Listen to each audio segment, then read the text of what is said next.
ये कार्यक्रम सत्य घटनाओं से प्रेरित है। जिनके साथ ये घटनाएं घटी उसकी वास्तविकता उन्हीं तक सीमित है। भूत प्रेतों और असामान्य विषयों के होने पर चैनल कोई दावा नहीं करता और न ही प्रोत्साहन करता है।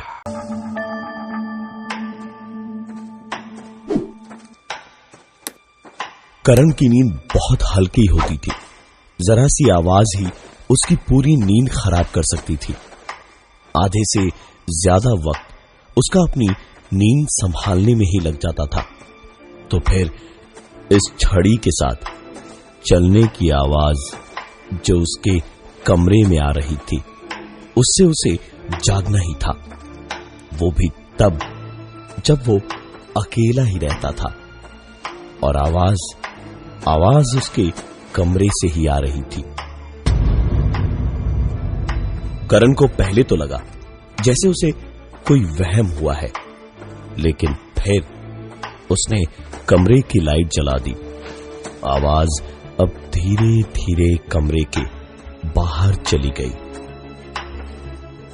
करण उठ के पलंग से उतरा और दरवाजे तक गया तो वो आवाज उसके दरवाजे के पास से होकर सीढ़ियों तक गई। करण ने दरवाजा खोला और बाहर निकलकर सीढ़ियों के पास खड़ा हुआ तो वो आवाज अब सीढ़ियों से ऊपर की ओर जाने लगी। साफ साफ समझ आ रहा था कि कोई सीढ़ियों पर लाठी पटकते हुए ऊपर चढ़ रहा था और सीढ़ियों से ऊपर चढ़ के जब छत पे पहुंच के चहलकदमी की आवाज आने लगी तो करण चिल्लाया, कौन कौन कौन है वहां? जो भी था उसका चलना करण के चिल्लाने के बाद एकदम से रुक गया।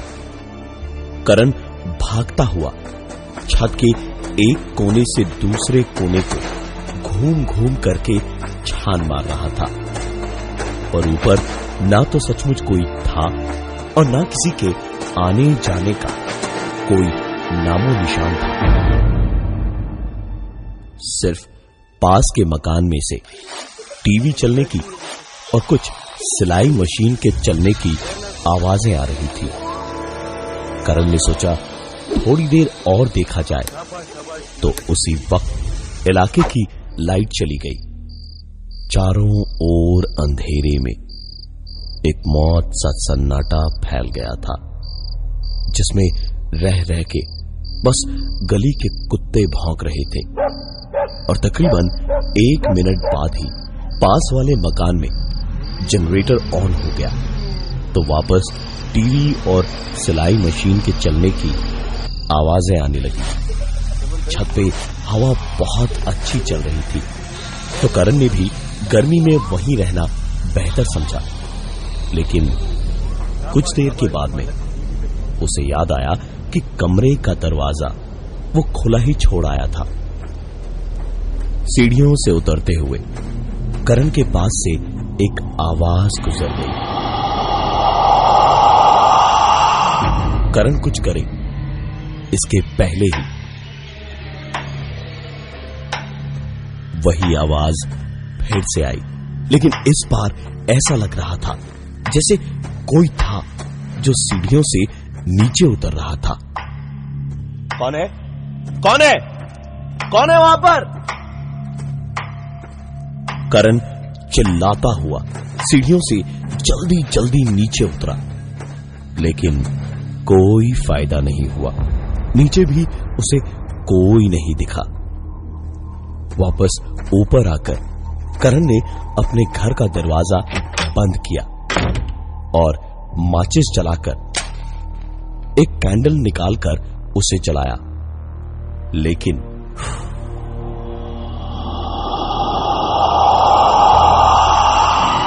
कैंडल किसी ने फूंक मारकर बुझा दी और कमरे में अंधेरा ही अंधेरा चारों तरफ पसर गया। करण ने माचिस उठाई और एक तीली और निकालकर जलाने की कोशिश करने लगा, लेकिन एक के बाद एक तीलियां ही बस बर्बाद होती रही। एक भी तीली जली नहीं। ध्यान से देखा तो माचिस जरा सी गीली थी, इसलिए जल नहीं पा रही थी। करण बुरी तरह से खींच गया और कैंडल जलाने के लिए गैस स्टोव के पास गया। नॉब ऑन करके माचिस छोड़कर उसने लाइटर उठाया और गैस जलाने की कोशिश कर ही रहा था जब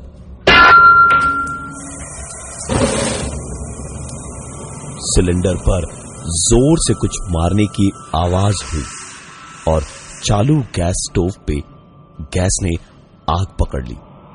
सिलेंडर पर हुई वो आवाज इतनी तेज थी कि करण ने हाथों से कान ढक लिए और आंखें भी बंद कर ली और 4 कदम पीछे हटने गया तो हड़बड़ी में फिसलकर गिर गया और उसके गिरते ही दोबारा उसी छड़ी और चलने की आवाजें आने लगी। करण अपने कान फर्श पर लगाकर सुनने की कोशिश करने लगा कि आवाज आखिरकार किस ओर से आ रही थी। जब उसने कान लगाकर ध्यान से सुना तो ऐसा महसूस हुआ जैसे ये आवाज उसके नीचे वाले फ्लैट से आ रही थी। करण कान लगाए हुए फर्श पर ही लेटा था जब उसे दोबारा एक झटका लगा। करण तिलमिलाकर कान पकड़े हुए उठा और अब गुस्से में तमतमाता चेहरा लिए सीधे अपने फ्लैट से निकलकर नीचे वाले फ्लैट पे पहुंचा और जोर जोर से उनके दरवाजे को खटखटाने लगा। लेकिन न किसी ने दरवाजा खोला और न किसी ने अंदर से कोई आवाज दी। लाइट थी ही नहीं तो डोरबेल बजा नहीं सकता था। खटखटाते हुए ही दरवाजे की कुंडी को खटखटाने की सोचा तो पाया दरवाजे पर ताला लगा हुआ था। करण की नींद और रात खराब करके रख दी थी इन सब चीजों ने। अब उसे थकान भी बहुत लग रही थी। थका हारा सा करण वापस ऊपर अपने फ्लैट पर पहुंचा, दरवाजे को बंद किया और चादर ओढ़कर लेट गया। अब उसे नींद आ रही थी। आंखें उसकी धीरे धीरे बंद होने लगी थी। तो अब एक नई मुसीबत ने उसे परेशान करना शुरू कर दिया। करण ने 1-2 बार अंधेरे में हाथ पैर मारा, चादर को जोर जोर से झाड़ा, लेकिन मच्छर वहीं मंडराता रहा। करण ने परेशान होकर चादर से मुंह तक खुद को ढक लिया और करवट बदल कर लेट गया। लेकिन अब भी होती इस आवाज को अचानक किसी ने रोक दिया और कहा, अब सब खत्म।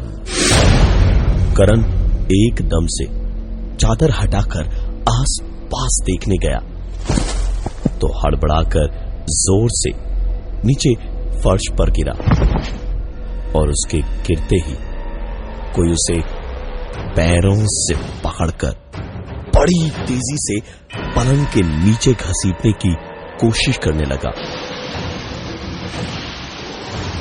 करण खुद को पीछे घसीट के छुड़ाने की कोशिश करने लगा, लेकिन उसकी कोशिशों का कोई फायदा नहीं हो रहा था।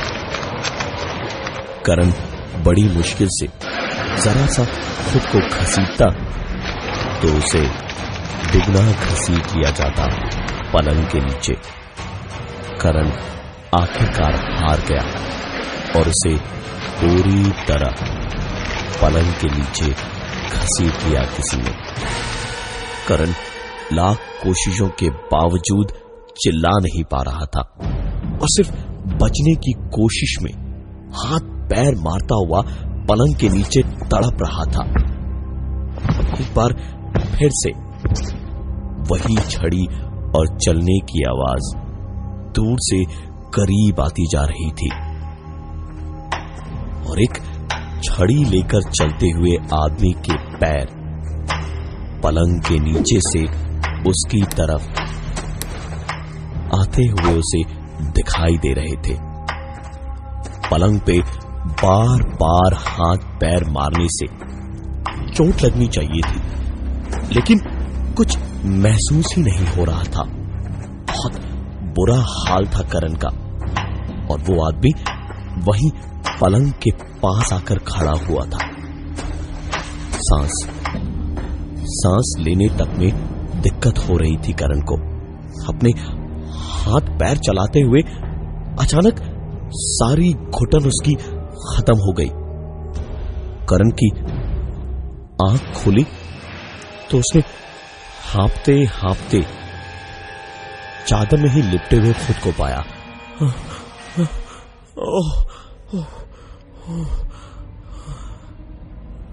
करण सपना देख रहा था।